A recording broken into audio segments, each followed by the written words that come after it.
1 year ago, I visited South Korea and I wanted to travel for roughly about 2 weeks, including 3 main locations, which was Seoul City, and then Sokcho, and then Busan. You can get to Seoul via bus or train, but it's easier if you've never been to South Korea just to get the bus, as you don't have to worry about a T-Money card and transferring cash, as it is a little complicated to set up. But once it is set up, they have a native app there, which makes things a lot easier, which is the Naver app. And then you can get around all of Korea, including the countryside, with no problems at all. The first place I wanted to visit was Seoul Tower, or Seoul Tower, as it's also referred to.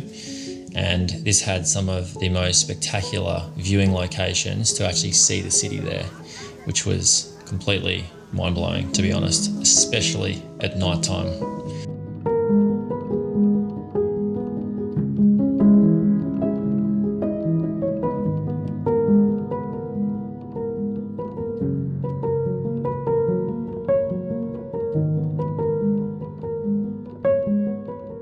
I received some of the best shots across all of Korea, in my opinion, from this location, simply because of the city lights shimmering over the top of the city skyline.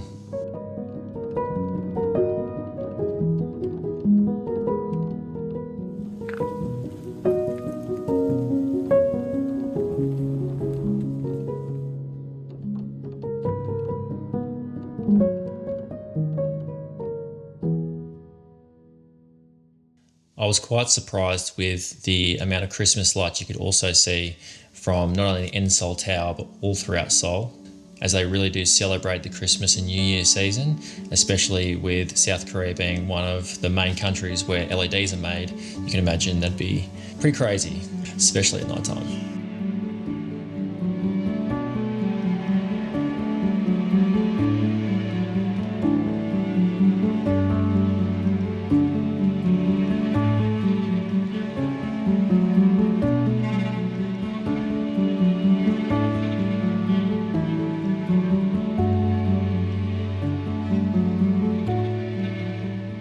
There are also lots of manicured parks all throughout Seoul and all through Sokcho and Busan. Throughout all these, there's cats. There's just stray cats everywhere.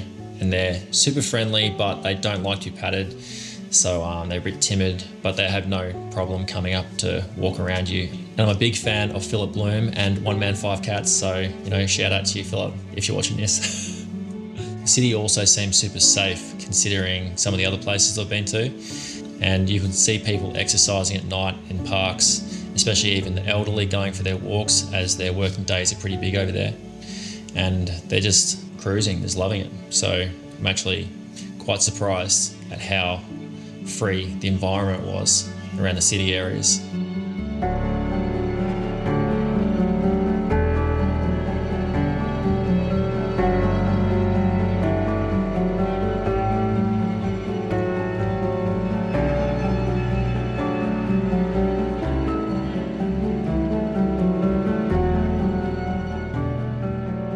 But this goes hand in hand with the locals, as the culture there is very much going out and eating food almost every night, as the restaurants are always packed there and there's always people on the street, even in the middle of winter. This is 10 o'clock at night. Everyone's just out like crazy. All the way down there. All the way down there.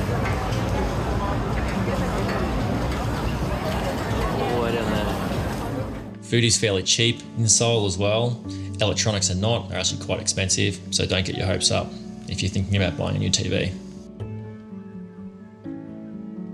Some of the alleyways there are also very similar to Melbourne, where you have very old traditional style alleyways with boutique coffee shops, cake shops and restaurants, which is actually amazing to go through. Even just to walk through there, and some of the photos you can get are actually fantastic.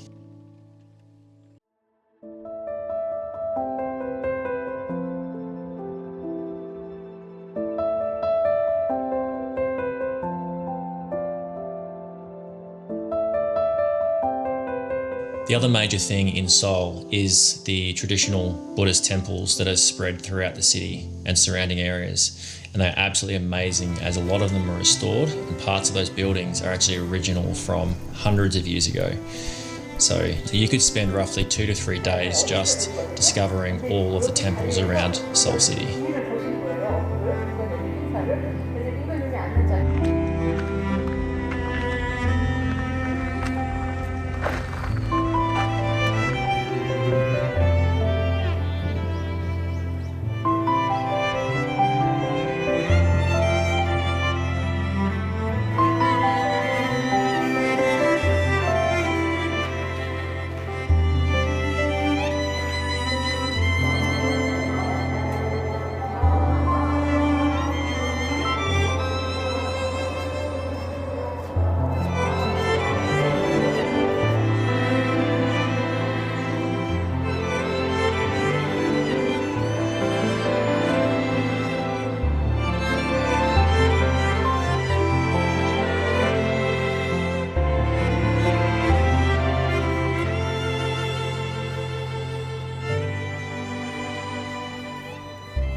Another tourist attraction in this area would be the Seoul Sky Tower that I would highly recommend, especially if you're trying to go there through sunset to nighttime, because then you get the best of both worlds, seeing all the views from the day and the night.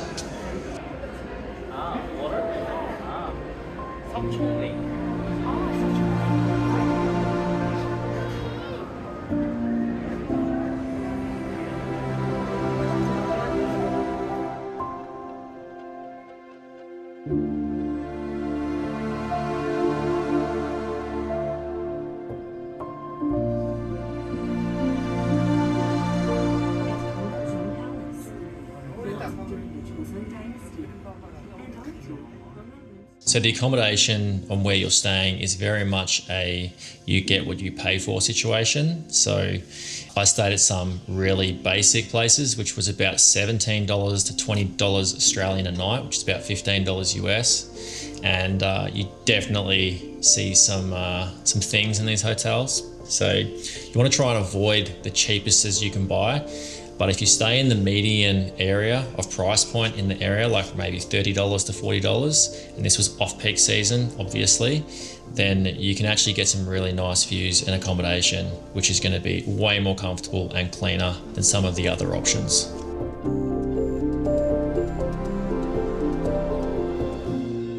In some locations, you can actually also stay in what they call an ondol, which is where you're basically staying on a sleeping mat on the floor. You have to be careful though, as if it's in winter, the floor is quite cold and then you're staying directly on the floor. I experienced that a couple of times in the second location in Sokcho. So just be aware of that, but otherwise, if you can stack a couple on top, then you'll be fine. I ended up spending about 7 days total in Seoul before moving on to Sokcho.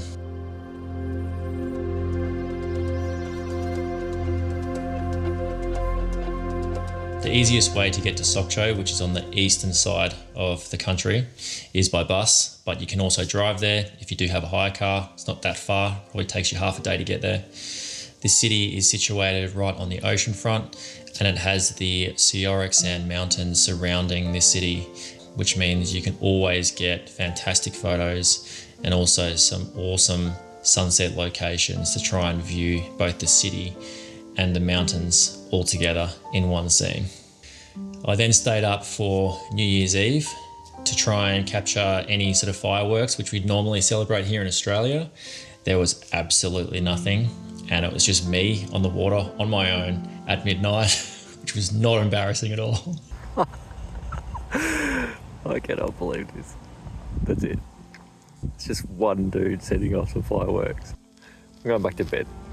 But then I found out that the South Korean people always celebrate the rising of the sun, which symbolises the rising of the son of the king. through the traditional history. I think that's right. So I did get up first thing the next morning to go to Sokcho Beach to try and experience this with some of the locals. And I have never seen so many people trying to experience sunrise before in one location in my entire life.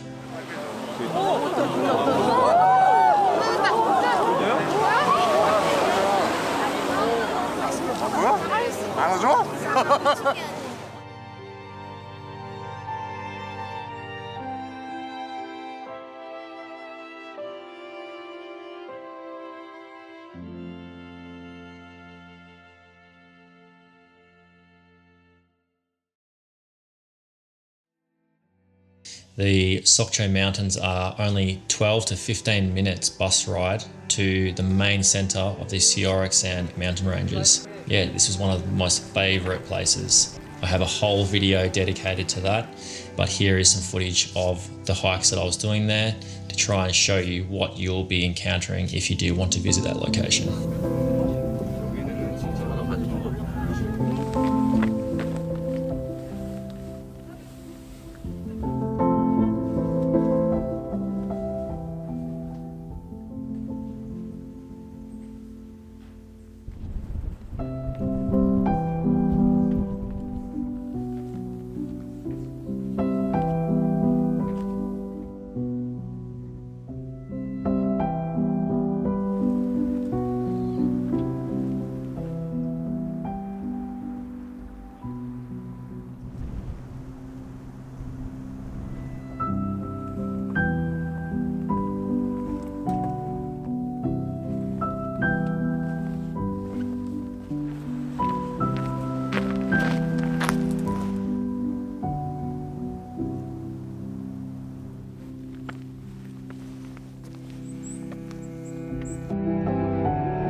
Some of the highlights for me in this location are the frozen rivers and frozen waterfalls, which just look absolutely amazing, especially in winter with some cloud cover. It creates a very moody scene.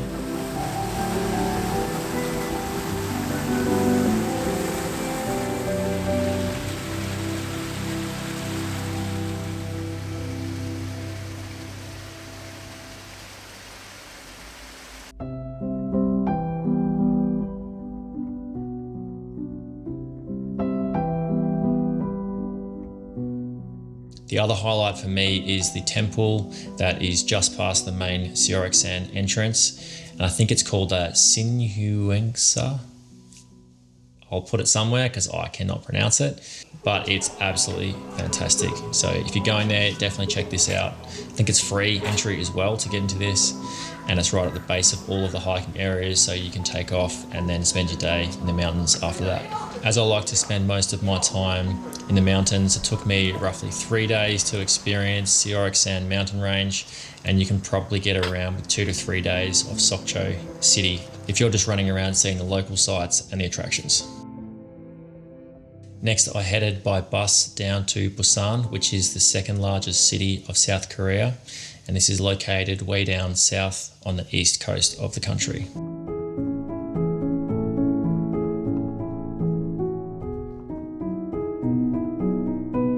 Busan has a very similar feel to Seoul, only it feels a lot more like more of a beach culture down that way, as there are some skywalks. You can actually walk on glass platforms out on top of the ocean, and you also have something which I really liked, which was the Busan Sky Capsule, which is also called the Sky Shuttle, I'm pretty sure. You can actually go to a small ramen bar before you get onto the main entrance of the Sky Shuttle, and you can actually pick and choose which 2-minute noodles you actually want, and it costs you about $3, and then you have an awesome lookout straight over the water. And if you do time your Busan Sky Capsule experience correctly, you'll able to get sunset all the way across to the main center of the city, where you'll end that journey underneath the tower called Busan X the Sky.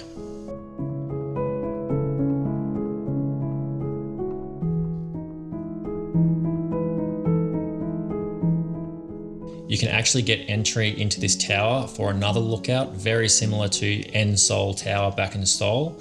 Only I would actually rate Busan X the Sky better for this location, as you're right on the beachfront and you're right on the peninsula, and at night time you can see everyone walking around under the city lights, and it's actually such a good viewpoint.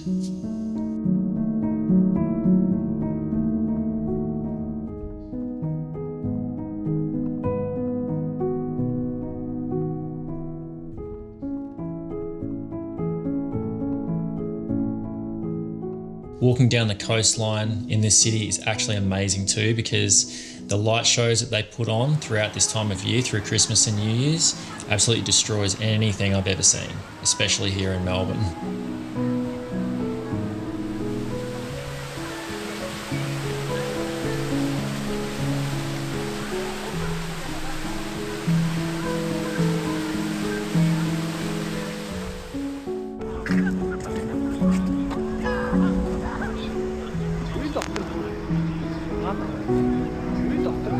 However, my favourite place to go to in all of Busan was definitely the Hwangnyeongsan, I think, Observatory. Hwangnyeongsan Observatory.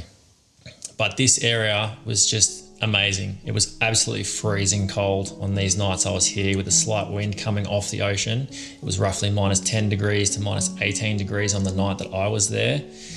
But it was just phenomenal. Sunset was fantastic, and then you get the best view across the city as the city lights come to life throughout the night.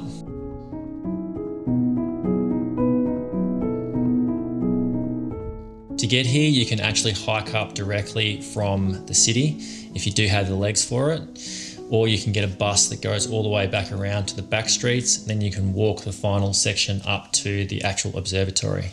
And on my last day in Busan, I ended up going to the Gamcheon Culture Village. It's an old slum village, which they eventually gentrified into one of the main tourist attractions of the city. And with all the colourful buildings all stacked on top of each other like dominoes, overlooking the coastline there, it's definitely a place you can't miss.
So I almost forgot to mention one of the temples that I did visit, which was the Haedong Yonggungsa temple, which is about 30 minutes north of Busan. And this temple is built right into the cliff face on the shoreline there, which makes for some amazing photos. And it's a great experience, as it is still a functioning Buddhist temple, so you can actually see the locals there practicing their religion.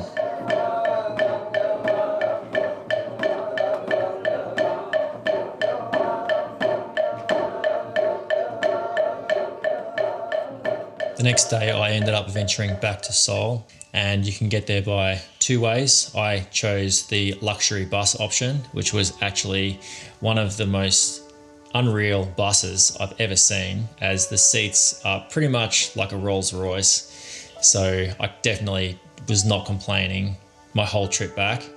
But you can also get the bullet train from Busan all the way back to Seoul if you do prefer that method. I did also finally see some snow coming back to Seoul, as I was really hoping for more of a white Christmas on this trip that I was on.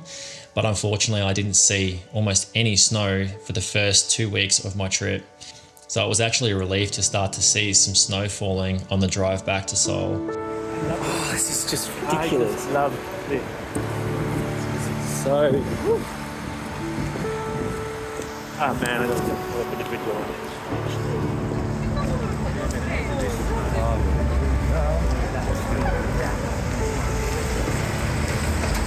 So overall, I spent almost 2 weeks traveling around those 3 major cities. There's plenty of other places you can go. These were the main 3 locations that I really wanted to venture to. And yeah, I had a really good time. So if you did enjoy some of the videos and the photos that I took on this trip, I do have my other video here, which is the Seoraksan hiking video as well, if you wanted to check that out for the area, if you're visiting. And other than that, thanks for watching. Cheers, and I'll see you in the next one.